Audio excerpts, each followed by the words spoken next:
목요일 아침 외신 브리핑입니다. 오늘로서 벌써 일주일째 미 증시의 하락세가 진정되지를 않고 있는데요. 오바마 대통령 재선 발표 이후부터 월가가 저렇게 거의 자해공갈단 수준으로 시장을 망가뜨리면서까지 강력하게 어필하는 그 속내는 과연 무엇일까요? 오늘 외신 브리핑에서 집중적으로 한번 다뤄보겠습니다. 먼저 뉴욕타임즈부터 보시죠. 미 대선 전에 외신 브리핑에서 전해드렸던 대로 월가 대형 금융사들은 그 누구보다 공화당 롬니 후보의 당선을 바랬었고요. 후원금의 규모도 벌써 한 4대 1의 비율로 금융규제 철폐를 공약으로 내걸었던 롬니 후보 쪽으로 집중되는 양상이었습니다. 이 돈을 날린 거는 물론이고요. 이게 중요하다는 건 아니고, 그런 만큼 지금 오바마 대통령의 재선은 이들에게 괘씸죄 이런 것까지 더해지면서 상당히 위협적인 상황으로 볼 수가 있고요. 오늘 오바마 대통령이 재선 후 첫 기자회견을 통해서 나타낸 입장은 이 뉴욕타임즈 제목에 나온 대로 월가에 대해서만큼은 규제의 칼날을 걷어들일 생각이 없음을 나타내는 강경기조였다고 하죠. 그래서 오늘 미 증시는 오후 1시 반 시작한 오바마 대통령의 연설 종료 이후 본격적인 매도 우위 장세가 펼쳐졌습니다. 월가에서는 우리나라로 치면 증선위, 금투협, 거래소 이런 곳을 통해서 이 프랭닷 법안을 골자로 한 금융규제안의 부당함을 어필하고 있지만 정권의 의지가 저렇다는 것은 이들에게 큰 리스크가 아닐 수가 없겠죠. 자, 월가에서 또 기관의 매도세는 이렇게 어느 정도 설명이 되고 있고요. 다음 시장 전반적인 약세에 대해서 풀이를 해보기로 하죠.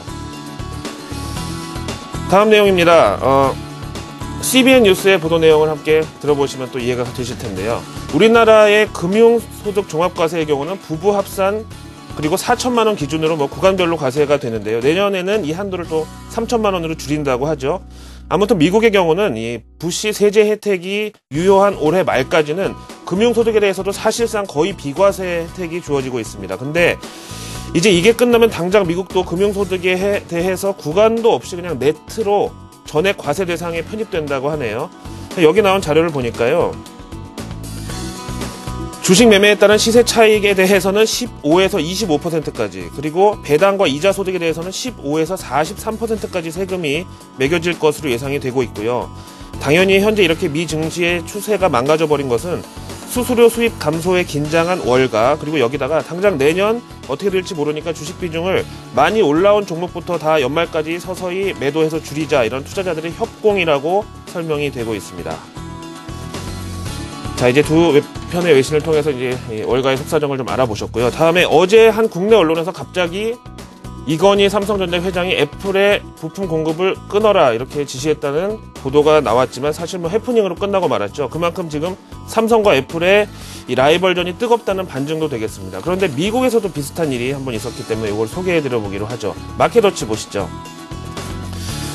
마켓워치에서 먼저 이번 주 초에 보도를 냈습니다. 보시는 대로 삼성이 애플에 공급하는 어플리케이션 프로세서, 그러니까 사람의 뇌에 비유하면은 연산을 담당하는 이 대뇌에 해당하는 이런 핵심 부품인데요. 갑자기 애플의 공급 가격을 20% 인상한다고 보도를 하면서 파이퍼 제프리 증권의 애널리스트 진 먼스터는 만약에 삼성이 진짜로 이 부품 가격 20%를 인상할 경우에 애플 총 마진은 1, 2% 정도의 하락 압력이 불가피하다. 즉, 이 어플리케이션 프로세서 전량을 삼성전자로부터 공급받는 애플이 곤경에 처할 수 있다는 이 리포트까지 함께 나와 있습니다.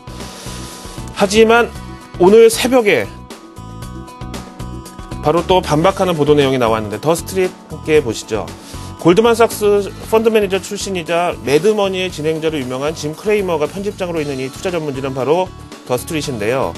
오늘 새벽에 이와 같은 내용을 올렸습니다. 앞서 보신 마켓워치의 보도 내용이 사실 무근으로 밝혀지면서 애플 투자자들은 안심하고 있다, 이런 제목인데요. 지난 실적 발표 후 기자회견에서 도이치뱅크 애널리스트가 애플이 삼성전자에 대한 의존도가 너무 큰 상황에서 요즘 양사의 관계가 별로 좋지 않은, 이게 걱정되지 않느냐는 질문에 애플의 CEO 팀 쿡은 다소 냉랭한 표정으로 삼성과 비즈니스 파트너로서의 협력 관계는 이상 없이 계속 진행될 것이라고 말한 내용까지 함께 올라와 있는데요.